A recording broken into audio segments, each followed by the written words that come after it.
The movie kicks off with the renowned physicist Hank Pym and his wife Janet. Several years ago, while working for S.H.I.E.L.D., he discovered the magical particles through which one could shrink in size or become excessively large. Hank and his wife made suits for themselves using these particles and fought against the bad guys. In 1987, during one of their missions, they had to stop a Soviet nuclear missile from detonating. They landed on the missile and shrinked it into the size of insects, but even that was not enough to gain entry inside of it. So, with time running out, Janet decided to risk her life. She reduced herself even further until she reached subatomic size. Then, she successfully entered the missile and destroyed it from within, hence saving the country from catastrophe. However, in the process, Janet got stuck in the quantum realm, a dimension which consists of nothing but endless void. She tried her best to regain her original size and get back to the original world, but failed. As a result, Hank believed that she passed away, and he moved on with his life.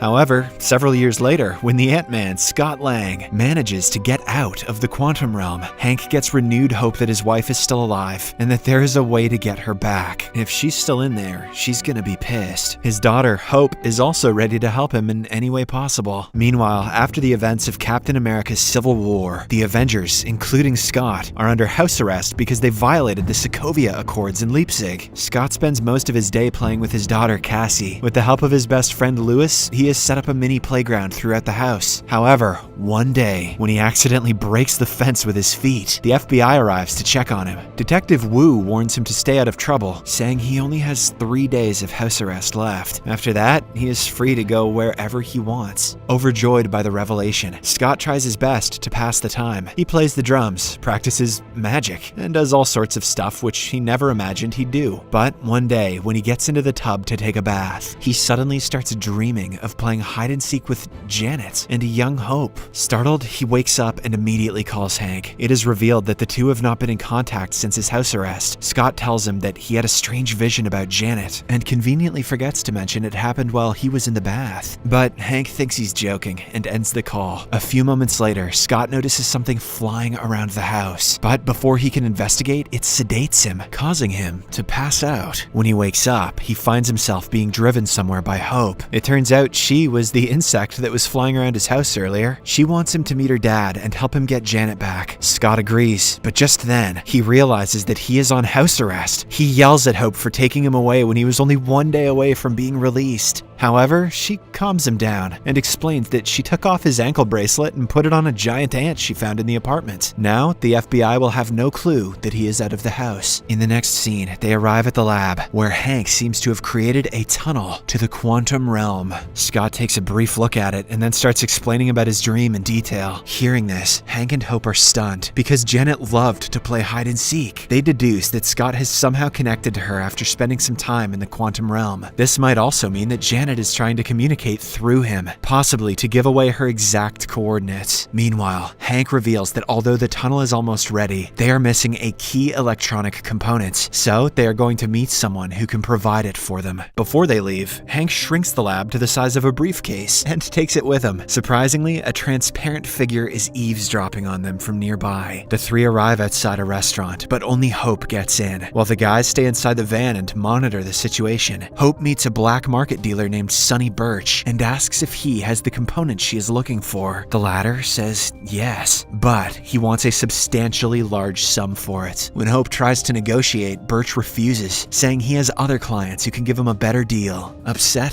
Hope pretends to leave, but the very next second, she changes into her wasp suit and starts fighting with Birch's goons. She has blasters and other high-tech gadgets on her suit, with the help of which she easily defeats them. Hope then approaches Birch and snatches the component from him, but as she's walking away, the transparent figure from earlier attacks her. It is able to pass through any solid, which makes Hope's attacks useless. When the situation gets out of hand, Ant-Man also joins in on the fight. However, even with all of his expertise, the transparent figure manages to get away with the components. To make matters worse, it also gets inside Hank's van and steals his briefcase. The old man is furious and devastated, as the lab was his only hope of getting Janet back. After a while, Scott brings the father-daughter duo to his friend Lewis's office because he believes that home is not safe anymore. The three then start thinking of ideas to get the briefcase back. Scott asks Hank if he knows someone who can help them in this situation, and the latter brings up his former friend Bill Foster. It is revealed that they were very close in the past, but because of an incident, they stopped talking. Nonetheless, Hank decides to pay him a visit and ask for help. Elsewhere, the transparent entity takes off its mask and reveals itself to be a girl. Her name is Ava Starr. She keeps on phasing in and out, and by the look on her face, it is evident that she is in a lot of pain. Ava then steps inside a special chamber to control her powers and recharge. Meanwhile, Scott and the gang arrive at the university where Bill works. He is teaching his students, but as soon as he sees Hank, he sends everyone away. The two are still bitter over their past and almost get into a fight. But right then, Scott spots Detective Wu outside and stresses that they have to leave. Before going though, Bill explains that they can locate the lab by modifying one of the suit's regulators. Hank mentions that they can't use the new Ant-Man suit because it is still in its trial phase, so Scott proposes that they use the old one. The only problem is that he gave it to his daughter, and she has taken it to school in a trophy case. Later, Scott and Hope sneak into Cassie's school, disguised as insects. Everything goes according to plan for a while, but then Scott's suit malfunctions, forcing him to hide inside a room. As he tries to fix his suit, he grows to the size of a child. Ant-Man. More like, this scene made me shit my pants, man. Fortunately, before anyone can spot them, they get to Cassie's classroom and retrieve the old suit out of her trophy case. Using the method Bill described, the trio then locates Ava's home and finds the lab. They see her resting inside the chamber and try to sneak out without waking her up, but fail. Ava quickly knocks them out and ties them to separate chairs. In a shocking turn of events, it is revealed that her mentor is none other than Bill. He adopted Ava after her parents tragically passed away when she was a child. Following this, the movie goes into a flashback. Several years ago, when Hank was working for S.H.I.E.L.D., he had an assistant named Elias. He was very good at his work, but when Hank found out that he sold their ideas into the black market, he immediately fired him. However, this didn't stop Elias from conducting experiments. His main goal was to reach the quantum realm, and for that, he made a tunnel. Unfortunately, one day, in the midst of an experiment, the tunnel became unstable. His wife tried to escape with their young daughter, who is revealed to be none other than Ava. However, the little girl ran back for her father. Soon, the tunnel exploded, killing her parents and leaving her with destabilized molecules, resulting in her uncontrolled phasing. Now, Ava, along with Bill, wants to use Janet's quantum energy to treat her disease and bring her back to normalcy. She knows that the procedure may result in her death, but it is a risk she is willing to take. As Hank listens to all this, he suddenly holds his chest and fakes having a heart attack. He orders Bill to quickly retrieve his meds from a small box, and when the latter obliges, a swarm of trained ants are unleashed. They grow to a large size and free the trio, allowing them to escape with the lab. In the next scene, they arrive at a forest and enlarge the lab. Hank tries his best to work the device, but has trouble doing so. Just then, Scott starts acting like Janet and enters some coordinates on the computer. It turns out she has once again started communicating through his body. Janet reveals that they had been entering the wrong coordinates all this time, and that's why they couldn't even find a trace of her. She is positive that they will meet again, but she also warns them that they only have 2 hours to make things work. After that, the quantum realm will become so unstable that they won't be able to reach her for the next 100 years. Elsewhere, the black market dealer Birch and his goons swarm Lewis's office and ask him where Scott is. As expected, Lewis refuses to betray his friend, but he eventually speaks up when Birch injects him with a truth serum. Just then, Ava appears out of nowhere, threatens the goons to stay away from Scott, and flees. It turns out she was secretly overhearing their conversation, and now she also knows where the secret lab is based. Meanwhile, Birch calls the FBI and informs them that Scott is currently out, violating his house arrest. Fortunately, right after they leave, Lewis calls his best buddy and warns him to return home as soon as possible. Scott, using his special suit, pulls a Bueller and manages to do that in the nick of time. In the forest, Hope and Hank shrink their lab and are about to leave when suddenly the FBI surrounds them. One of the cops tries taking the lab away, but Ava arrives there, knocks him out, and takes the lab for herself. When Scott gets wind of this, he immediately breaks the father-daughter duo out of the FBI headquarters, using his trained ants. Lewis also arrives there and decides to join them. Following this, they track the lab to a building where Bill has already started his experiments. However, he doesn't make much progress progress as the giant ants quickly surround him. Then Hank uses his old suit and goes inside the quantum realm to find Janet. After the lab is shrunken again, Ava suddenly arrives and starts attacking Scott, who is now transformed into Ant-Man. In the meantime, Lewis and Hope escape in a vehicle. After a while, Scott tricks Ava and joins his friends in the car, but they are soon chased by Birch and his men. In the midst of all the chaos, Scott turns into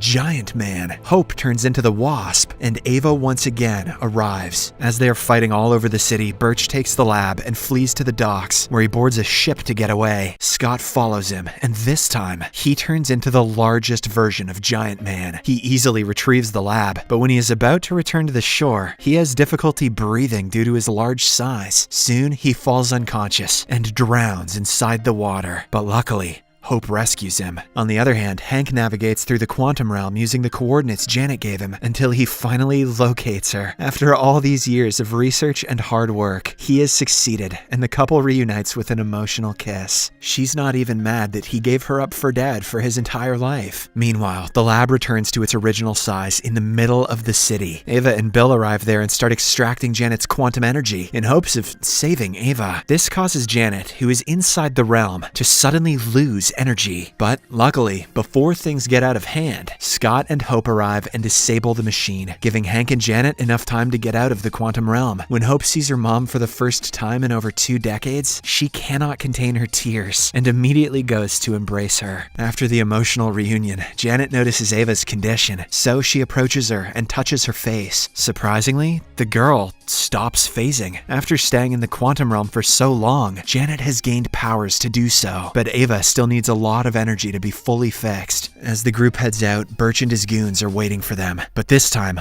Lewis incapacitates them with the help of his friends. Soon, the police arrive at the scene and arrest the bad guys. Meanwhile, after the videos of Ant-Man emerge on the news, Detective Wu believes that Scott has violated his house arrest. He quickly goes to check, but to his surprise, Scott is there. Impressed by his sincerity, Wu declares that his house arrest is finally over. In the final scene, the movie appears to end on a happy note. Hank and Janet start living happily near a beach. Lewis finds a wealthy client, and Hope and Scott start a relationship. In the post-credits scene, however, things go south. The scientist couple and Hope set up the quantum tunnel and have Scott enter it to bring back some quantum energy for Ava. However, when he is about to return, Big Dick Big Daddy Thanos snaps his fingers and wipes out half of the Earth's population. Unfortunately for Scott, Hank, Janet, and Hope are all gone. He is left clueless about what happened as the radio suddenly goes silent. Scott is now trapped in the quantum realm, with no way of escaping it. The movie ends as we are shown a small montage of the deserted city of San Francisco. Half of the population has vanished, but inside Scott's home, the large ant is still alive and enjoying himself on the drum set.